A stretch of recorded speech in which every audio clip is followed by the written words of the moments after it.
Good evening. I'm Kelly Wright. Thanks for joining me as we spend the next hour together. I do hope you're safe and well, taking care of yourself and your family because you matter. Coming up tonight, we'll be discussing the threat of foreign governments like Russia and Iran trying to interfere with our election. Why are they trying to do that? Also, the violence and death toll in Nigeria is heartbreaking to watch. What impact does the violence in Nigeria have on the African diaspora? And what can we as the United States do to stop the violence? Also, are you feeling COVID fatigue? We've got a doctor who will weigh in on that issue. And Chicago, the Windy City, is dealing with COVID-19, and they're also dealing with an epidemic of violence, but they're doing something else. They're coming together to pray for their city. We'll talk about that. Those stories and more coming up. But first, my opening observations. It was Nelson Mandela who stated this: you can start changing our world for the better daily. That's right. Each and every one of us can do our part to change the world. He went on to state, no matter how small the action is, as we let our own light shine, we unconsciously give other people permission to do the same. May your choices reflect, he states, your hopes, not your fears. The greatest glory in living is not in falling, but in rising every time we fall. And those are my opening observations. Joining me now on the program is national security attorney and foreign policy attorney. Yeah, I call her the national security expert that we need to be talking to right now, Joanna LeBlanc, and she joins me to talk about the interference of Russia and Iran, sending out email messages to people, actually trying to intimidate their vote, and doing it under the guise of Proud Boys. Yet the DNI, the Department of National Intelligence, has come out and said that this is not right. This is from Russia and Iran. Joanna, what do you know about this? First and foremost, I want to say thank you for having me on.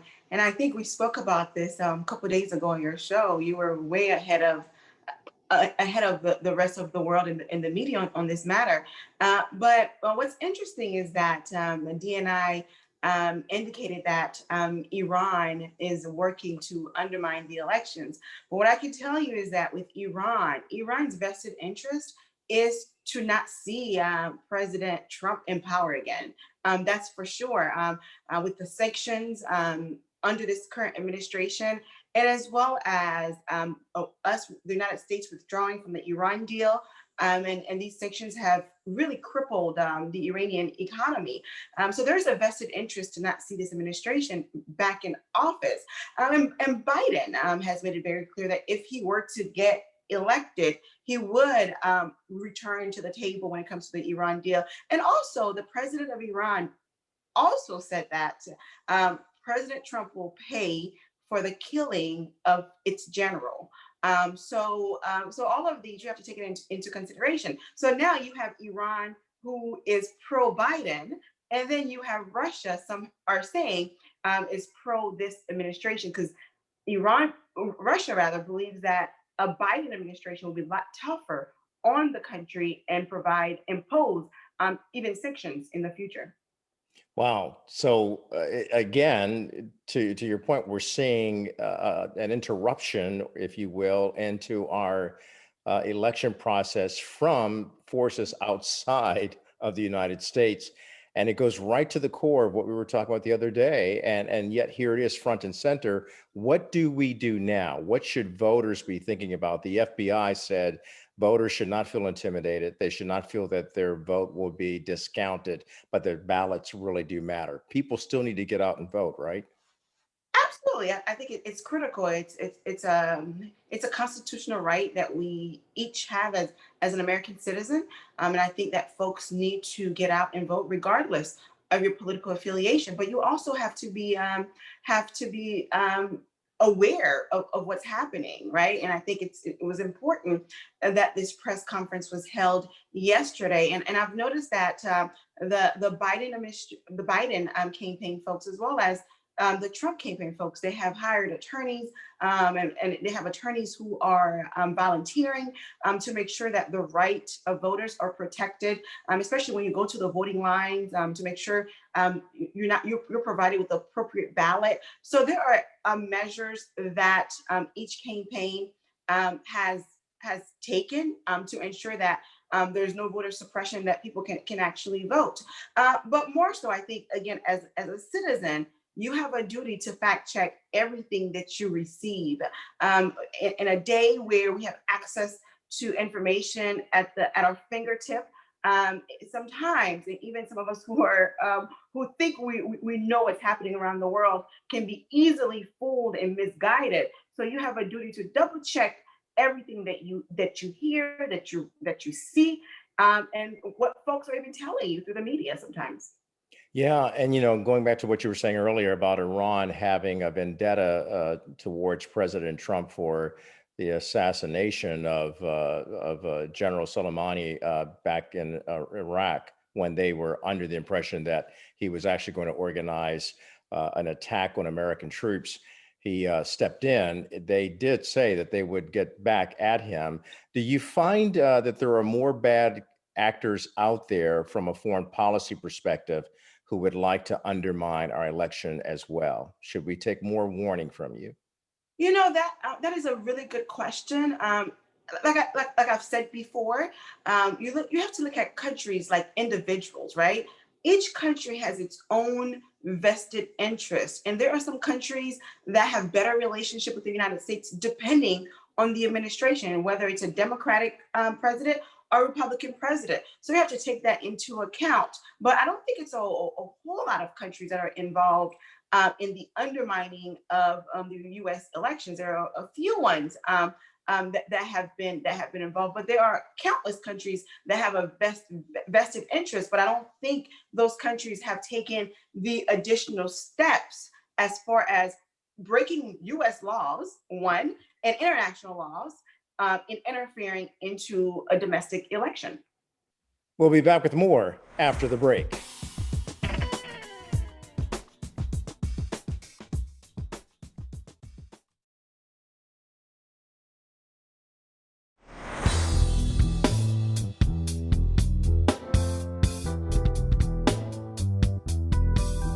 Jonna, I appreciate you coming on, sharing some more insights from your perspective as a national security lawyer and foreign policy lawyer. Certainly, these are some crazy days that we're having in 2020.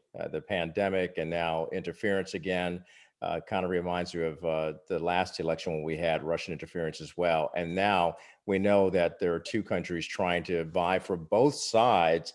So tonight's debate will take place. Foreign policy will not be on the table. Do you think foreign policy should be on the table, since President Trump has wanted to tout the fact that he made some really strategic deals between Arab nations and Israel? You know, that's been one of my concerns, and America in general does not really discuss foreign policy.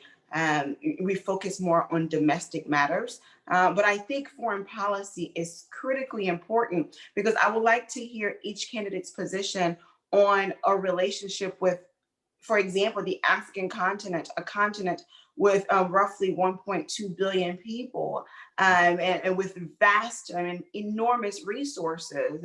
And many of those countries serve as strategic partners to the United States in fighting insurgency and terrorism, especially in Northern Africa as well as West Africa. And I would like to see foreign policy plan for the different continents, the Caribbean. It's often not discussed. So I pray that tonight it will be discussed more in depth, because the most discussion that I've seen around foreign policy is China.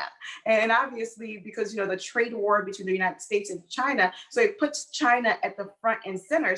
And also because of the COVID-19 pandemic, the United States government has deemed that China is responsible for the deaths of thousands of people here in America and across the world. So yes, I think foreign policy, because the United States is at the end of the day, the most powerful country in the world, the United States, took on that position, and it has an obligation to its allies and to let the rest of the world know where each administration would stand on various issues. But I think ideally, the average American is not really concerned about foreign policy. Mm. They want to be more informed on what are you going to do to make my life better? Are you going to increase minimum? What are you going to do around justice reform, right? Employment, education, student loans. Those are the things that have an immediate impact on the day-to-day American. It's not what is happening on the African continent. For most people, they can't really connect the dots. Another thing that's troubling on the horizon with regards to foreign policy and how it impacts America is what's happening in Africa, in Nigeria, with the police unrest and the criminal justice unrest and social unrest that's been going on there. Joanna, what have you learned about what's happening there on the ground in Nigeria, especially in Lagos? Yeah, first and foremost, my thoughts and prayers are with those who have been impacted by the extrajudicial killings from officers in Nigeria. But I think that the Nigerian government should be concerned for several reasons, because there could be actions taken by the United States government. As we know, Nigeria receives foreign assistance from the United States government. So that could be impacted. And also, there could be sanctions under the Global Magnitsky Act for those perpetrators who have been deemed responsible for the extrajudicial killings. And here's why, Kelly. In 2019, the State Department released, well, earlier this year, the State Department released the 2019 Human Rights Report. And there, in that report, the State Department highlighted credible evidence on the human rights violations by Nigeria's military, national police, and defense force. So that's one. And two, the State Department also released the 2020 Trafficking in Persons report, which also highlighted significant human rights violation by the Nigerian military, in particular when it comes to the use of children as soldiers. So there is already credible information that has been collected by the State Department. And how the State Department usually collects this information is by working with NGOs on the ground, by working with the private sector, by working with the Nigerian government itself to collect data, and then a report is then published about the country. And the report is required to be submitted to the United States Congress from the State Department. So again, there's already a history of human rights abuses from the Nigerian's defense force and national police. So here's what I think could potentially happen. I think that one, again, with the under the Global Magnitsky Act, those perpetrators could be sanctioned. And when it comes to sanctions, the U.S. government does not need the government of that country to have found you technically responsible, or you don't have to go through a court system to found you guilty of these matters. If there is credible evidence from organizations like Amnesty International and other NGOs, that could be sufficient to put you on the list. So if I were the Nigerian government, what I would do is I would, one, distance myself from these allegations, from these heinous crimes. Two, I would ensure that there is investigation, and I would also ensure those investigations are very transparent and allow NGOs and other partners to be a part of the process, because there's a lack of transparency when it comes to the Nigerian Defense Force. And three, make sure that the justice system in Nigeria is properly funded to so that those folks can go through the judicial process, and hopefully there will be some remedies for the people who have been badly, for lack of a better word, impacted by the extrajudicial killings.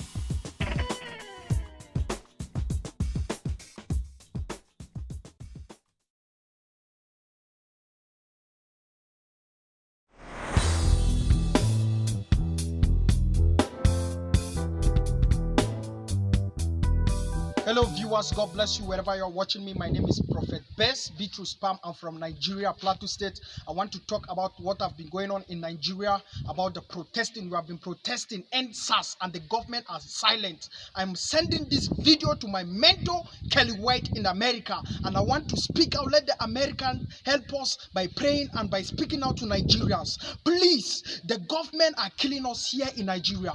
Please, wherever you're watching this video, share this video, please. Because right now we are on total lockdown again. We are on lockdown. They tell us not to go out and no food, nothing here in Nigeria. They are killing us. Please, I want you to help us over there in America. Please, God bless you as you're watching this video. I want this video to reach out even to Donald Trump, the world president, the American president. God bless you wherever you are watching us, in Jesus' name.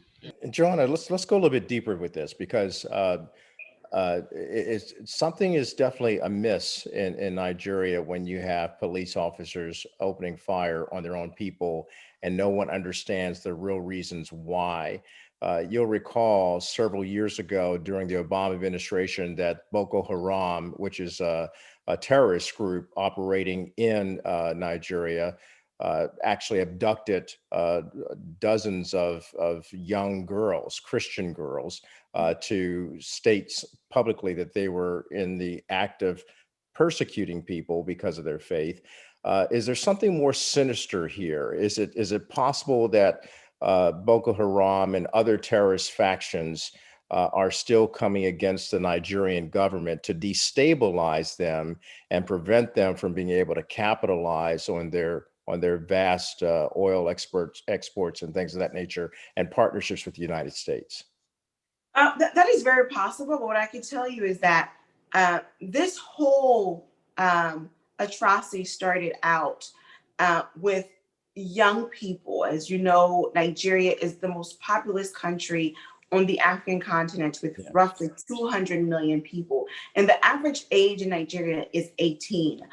There is a huge gap when it comes to employment for the youth. Some of the best and brightest people you will meet are in this country, but yet there aren't enough opportunities. So the youth were protesting for the use of excessive force by police officers in Nigeria, in particular with the SARS group. So those folks were, just protesting for better treatment. And it turned into a protest about other inequalities, just like what we saw here in America with the whole Black Lives Matter movement. Initially, it started out as, well, not the Black Lives Matter movement in particular, but the protest around the killing of George Floyd. It started out protesting the systemic oppression by police force in America. Then it spiraled into something much greater about economic inequality and so forth. So it's the same thing that happened in Nigeria. And ultimately it ended up being fatal where people have died. And just like the United States, where we had legitimate protesters who were fighting for justice, in Nigeria, and the protests were infiltrated by bad actors who were looting and rioting, and then made it seem as though the Black Lives Matter individuals were responsible. Well, it's the same thing that has happened in Lagos and other parts of Nigeria. Good citizens who care deeply about the country were protesting for better equality. Then it was infiltrated by bad actors, and those bad actors could pretty much be Boko Haram. What I can tell you is that Nigeria is a strategic partner for the United States in the fight of insurgency, not just in Nigeria, but the entire West African region in general. Indeed, you're right about that. It's a very strategic place. Our U.S. African Command is there, the military, as well as in Kenya, which covers the north. There's so much at stake here. Please keep us up to date in terms of what's happening in Nigeria, and all of us should be saying our prayers for the people in Lagos who have actually been at the right there at the tip of the spear with all of this unrest because of SARS. I appreciate you so much, Joanna. Appreciate your insights. Let's continue to stay in contact and keep abreast of what's going on. Thank you. Thank you so much for having me on. We're going to take a break. When we return, we'll talk to a young woman who grew up in Nigeria and hear what she has to say about the unrest unfolding in her native country.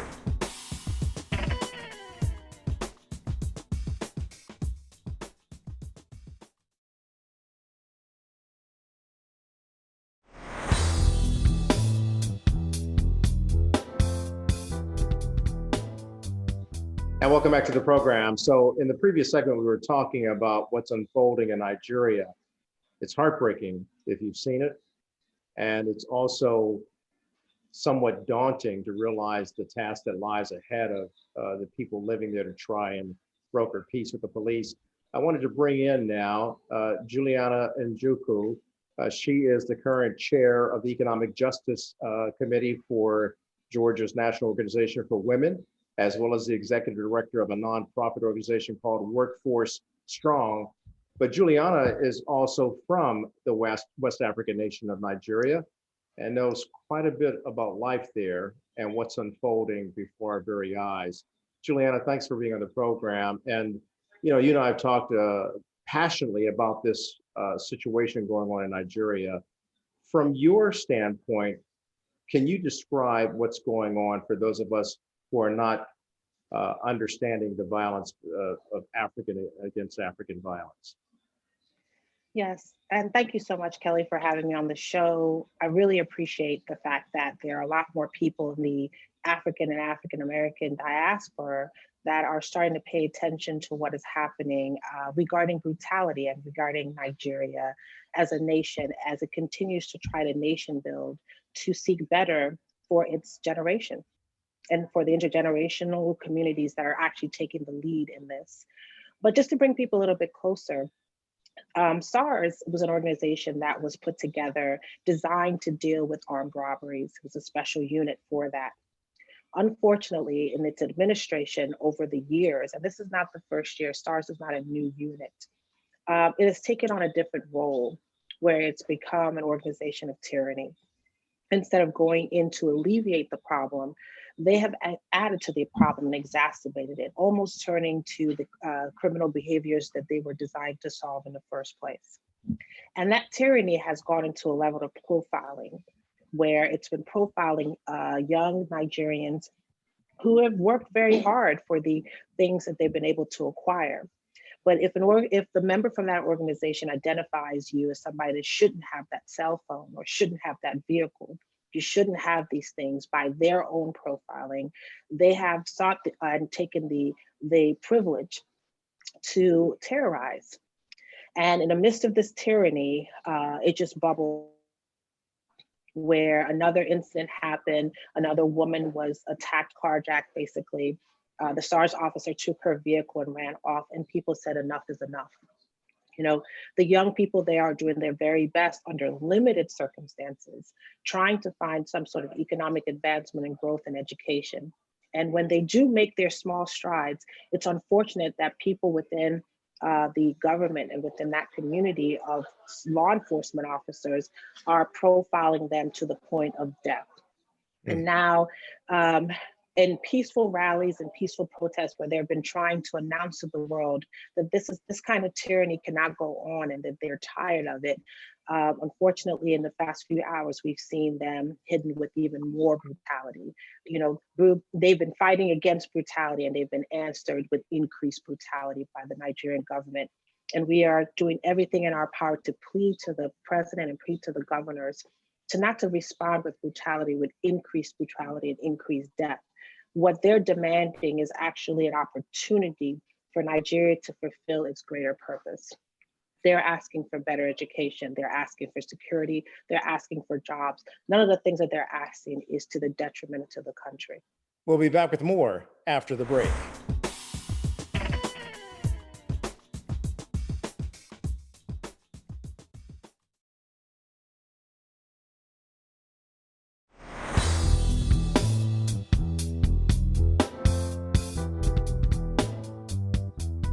Julian, I appreciate you coming on. Before I let you go, is there anything that the United States government can do and should do to quell the violence in Nigeria?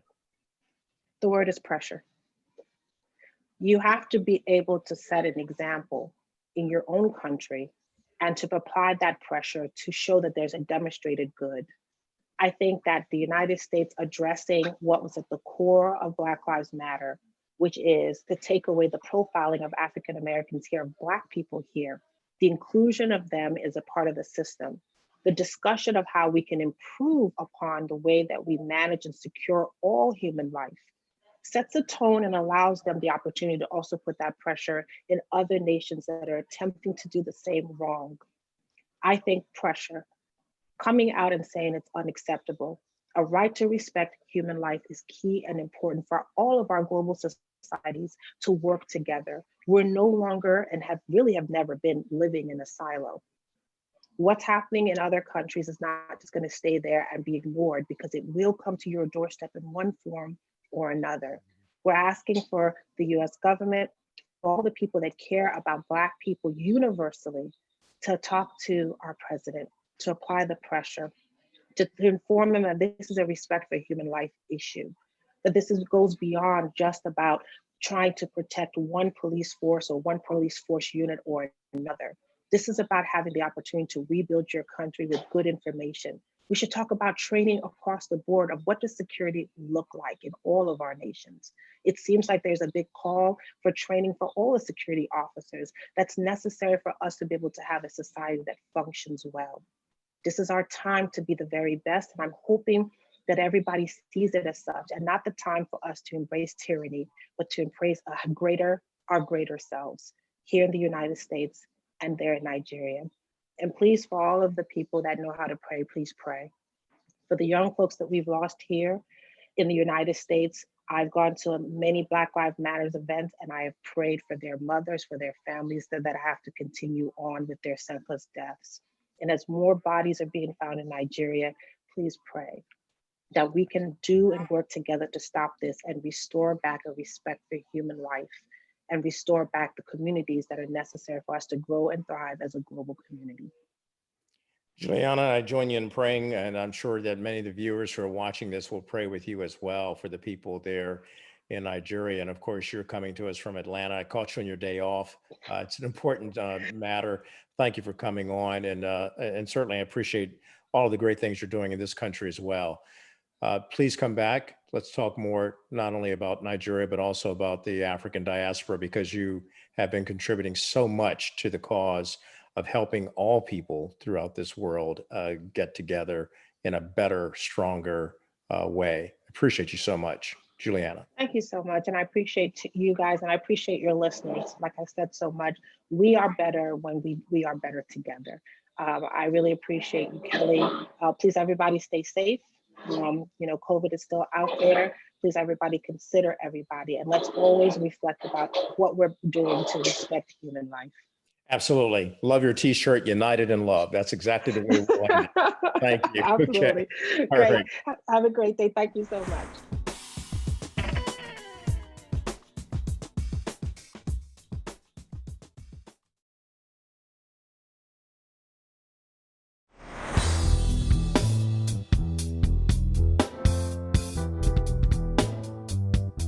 And welcome back. As we go through all of the turmoil and things of 2020, it might cause fatigue. In fact, a lot of people are just highly stressed out, high anxiety. So to talk about this is a psychiatrist, Dr. Colleen Hawthorne. She joins me now. And Colleen Dr. Hawthorne, it's good to see you. Tell me about the fatigue factor that's baked in now to people who have just had so much of COVID-19 news that they're out of it. They're just out of sorts. Kelly, it's so good to be with you. Thanks for having me back. Absolutely. We're in a time where really fatigue is setting in a big way. In fact, there's a term, to kind of name this phenomenon called COVID fatigue or pandemic burnout. So as we look at what's going on, we've been several months into the pandemic now. Initially, you see fear. It's human nature. Initially fear, the uncertainty, this is new, what if something happens?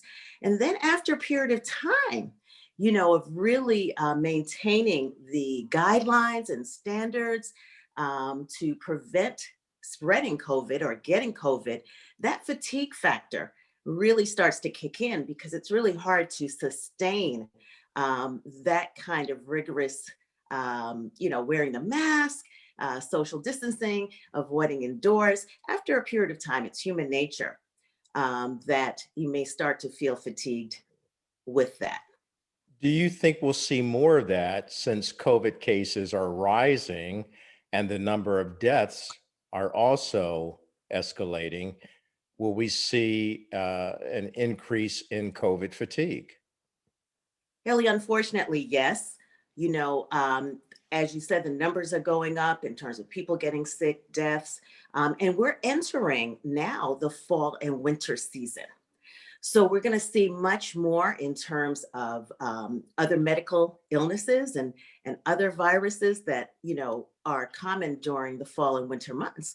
Also, in the fall and winter, you're inside more in most places, right? You're indoors more. There's less sun, there's shorter days, less sunlight going to the brain.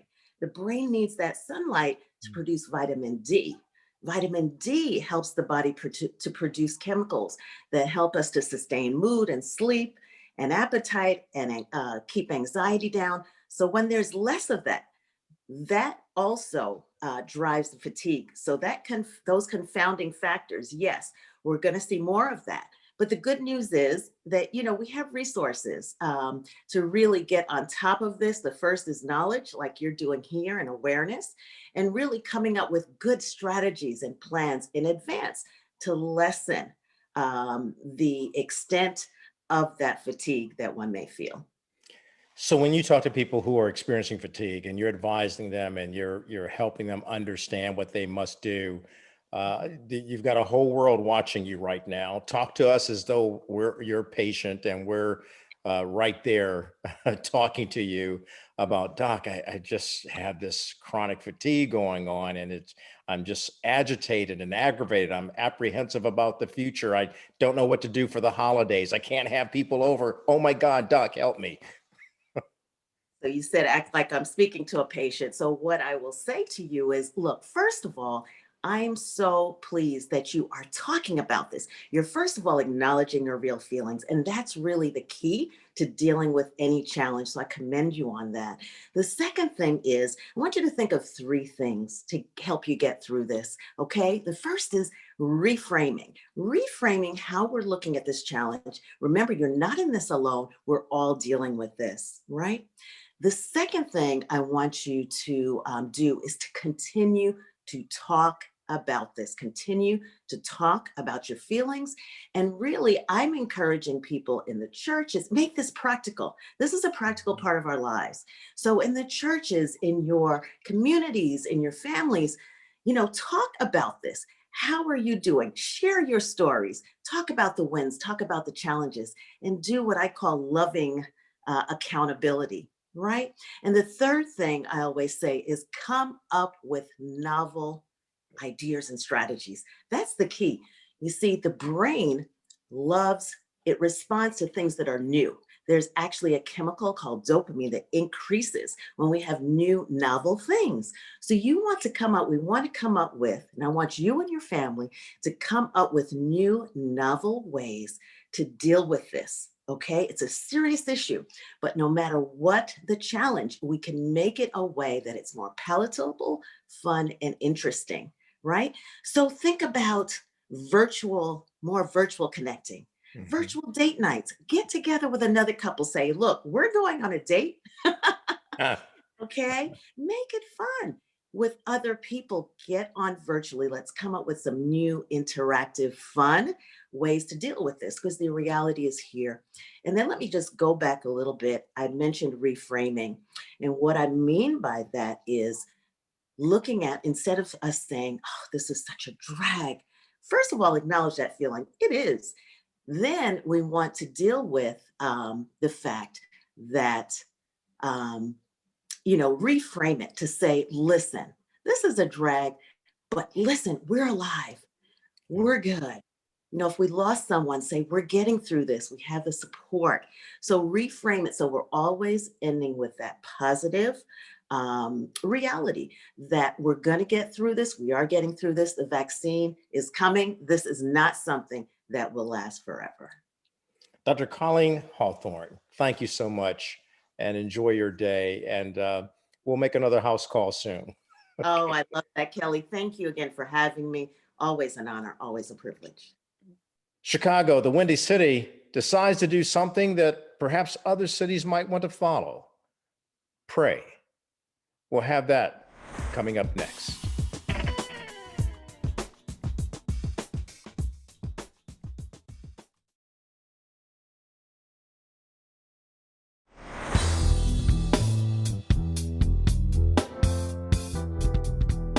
Welcome back to the program. As you know, there's a lot going on in our country right now as it relates to the COVID-19 pandemic, the disruption of our economy, the racial divide, the political divide. So many things going on. And in Chicago, one of my favorite cities in the world, there's a lot of good going on, but all we hear about is the bad. Well, joining me now is a good friend of mine, Danita Patterson, who grew up in Chicago, and she's there right now. I understand, Danita, you've been quarantining in Chicago because you'd really like to be back on the West Coast in LA. You know, right now our weather is dipping in Chicago. You know, I'm bi-coastal, but I always try to skip the cold weather in my hometown and make sure that I can go to my other town and get some of that warm weather. So, but yes, today is going to be 70, but we're going to start dipping. And I'm like, oh, I could use some 90s and 80s. Yeah, nothing like cold weather in the windy city of Chicago. But look, Chicago has been up against it with regard to the COVID-19 pandemic and other issues that have been going on in the city. And so what I found amazing is that you and other people throughout the city are uniting tomorrow for prayer to help the city. Tell me about that, please. So thank you so much for this opportunity to be with you today, Kelly. Chicago, It's Time Pray is a vision that God gave me. Back to school, back to life, praying for the destiny of Chicago. Destiny Outreach is my outreach organization, as you know, and we work with youth and we work with young adults. But I went on a 25-day fast when so much was happening in America, a liquid fast. And I found myself just crying and just praying for our nation. But then our city was going through so many turbulations. And I literally said, what would it mean for us to come together for 1 hour, 12 to 1 p.m. on October the 23rd, and pray for the various areas that are going on? There's so many important people and blessed people who are praying in these silos, if you will. But what would it mean for us together to bombard heaven on behalf of our city for all the different things that are going on? And like you said, we have so much good going on in Chicago, but many people don't hear about it. So the good news of prayer is something that I'm excited that we're working on right now. And knowing you the way I do, I know it will be successful. It takes place tomorrow, 12 o'clock Central Time, Chicago time. Chicagoland is a place that has so much history, especially among the various people, the diversity that's there. But as you know, it's also been plagued with coronavirus as well as the epidemic of gun violence and so much, and yet it has so much promise. So this opportunity to pray, everything else has been tried. Why not pray? I think you came up with a great idea. Thank you so much. You know, I said we've had the politics, we've had the protests. We need to add the prayer, and we need to add the prayer together. The city of Chicago is supporting this. Chicagoland United in Prayer, Together Chicago, Voices of Illinois Children, which I'm on the board of that, is supporting. We have pastors and schools. It's just been amazing. We have business owners, and so people will be on their porch. Neighbors will be in the parks, on city corners. We have people who will be Zooming on prayer calls. Anybody and everyone can participate because it just takes a heart, unity, and us to care about the various areas. We have 12 prayer points that we're going to be praying into. And all this has been disseminated through people spreading the word. Pray that the pandemic will end, that we have safe vaccinations, and that we heal from what's going on with COVID-19. Pray that the violence will end. Pray, that there's racial justice and reconciliation. Pray for our children. Pray for the parents, all the decisions that they're making. Pray for our essential workers. Pray for the workforce. Pray for our leaders. Pray for a peaceful election. Pray. Danita, I've got mad love for you and so much respect for all that you do and continue to accomplish. And this opportunity to pray tomorrow, I hope it's something that every city in this nation will follow suit on, because certainly we've tried everything else. Politics is not getting it. The racial divide is not being healed. It's going to take some prayer, just as we saw Dr. King and so many other people do in the past, to bring us this far by faith. And certainly I commend you on stepping out on faith to do just this. And the fact that the city of Chicago is embracing this, they know what's up. They definitely know what's up. We know what's up, and it's time. This is something, we're a national organization, but we're headquartered in Chicago. So our two satellite our places that I've been the most is Chicago and Los Angeles. But this is something that I'd love to, I have to start with my hometown, but obviously I would love to take this to each city and have us adopt it, because we need each other. And America is a family. We are a family, and our family right now is hurting. And Chicago is my hometown, and I have to start here. And we're hurting, but it's been amazing. We've been linking arms, and we've been walking together, crying together, and now we'll get a chance to pray together. I'm with you, my friend. I'll have to join by virtual or just join in prayer at that time, 12 o'clock tomorrow, Central Time in Chicago. Chicago coming together in a powerful show of prayer. I know God's listening and watching. God bless you. God bless you too. Thank you, Kelly, for this time. Absolutely. We're coming back with more. My final word after this.